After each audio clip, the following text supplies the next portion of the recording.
Hey everyone, Travis here on the second, after the second game. Hey everyone, Travis here after the Alliance and Cloud9 match on the third day, the second set of groups, joined by Wickd, fresh off of his victory. Wickd, what was it that you guys did this time to win that you should have done last time when you lost?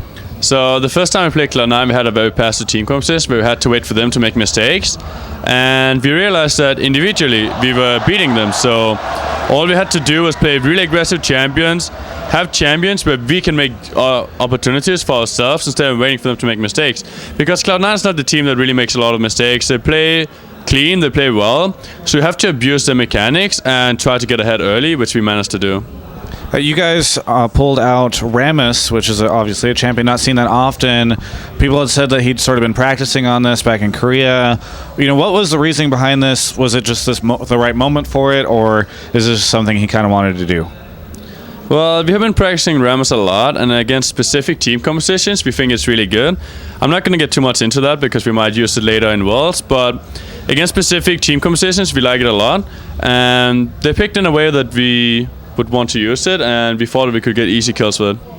And then a lot of people were discussing Meteos' decision to use Jarvan. Do you think that was at all a factor in their loss?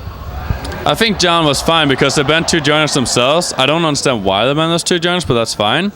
They banned 2 junglers. They denied us one of the 2 strong junglers, but we had Rammus in our pocket, so that worked out well. And due to the team composition they picked, Rammus was a huge counter pick to them. Now let's move to the top lane, because you are back on your beloved Aurelia. We saw one moment in that game where you charged in, you pretty much zoned out 3 champions simultaneously, and then got away with very little health. My friend Kelby and I were watching, and we were discussing whether or not you were all calculated, or whether or not I said that you were probably saying, I just love this champion, it's so good to be back. What is it like to play Aurelia again? Is it just like being back home again?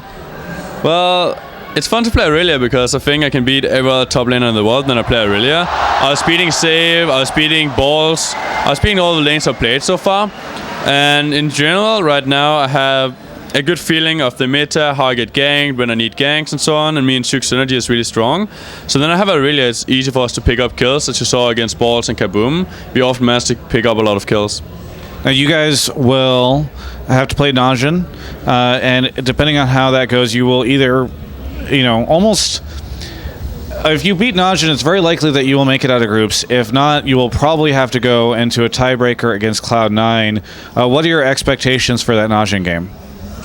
My expectations is that it's going to be a lot of fun.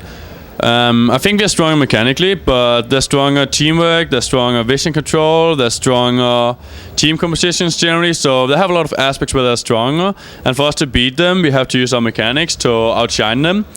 But being strong in mechanics is also a dangerous thing to rely on, because sometimes you have an off game, sometimes you don't perform 100%, you don't perform 80%, and then you're not stronger suddenly and you just get outclassed in other aspects. So the game is in our hands if you play at 100%, but I think we only play at 100% 1 out of 8 games or so it's very unreliable and it can go both ways.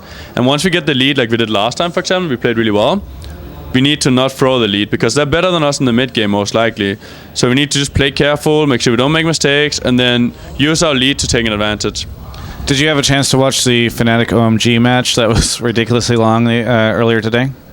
I did watch that game, and both those teams made a lot of bad decisions because they panicked, which was the same we did against Najin Shield. We panicked, we made a lot of bad decisions, and we just died because then you panic, you're going to make mistakes.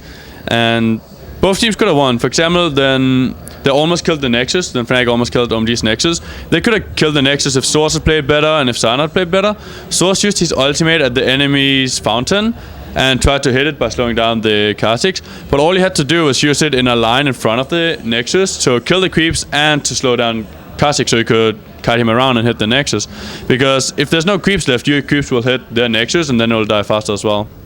Do you think that it's hard for teams at Worlds to show their fullest potential because like you said, you guys panicked, they panicked. It's so easy to get super stressed out here on the main stage? So some people it won't affect, some people it affects positively, but the people it affects negatively, it affects really hard. So if you're a person that chokes or needs to feel comfortable to play well, it's really tough for those kind of people because they don't feel comfortable, it might be cold, it's not the same room temperature, you're in front of an audience, and on your shoulder, you know, if you lose this game, you might be out. So everything is on the line, and if you think about it, it's scary. So it's easier to not think about it and just play the game like it's any regular game.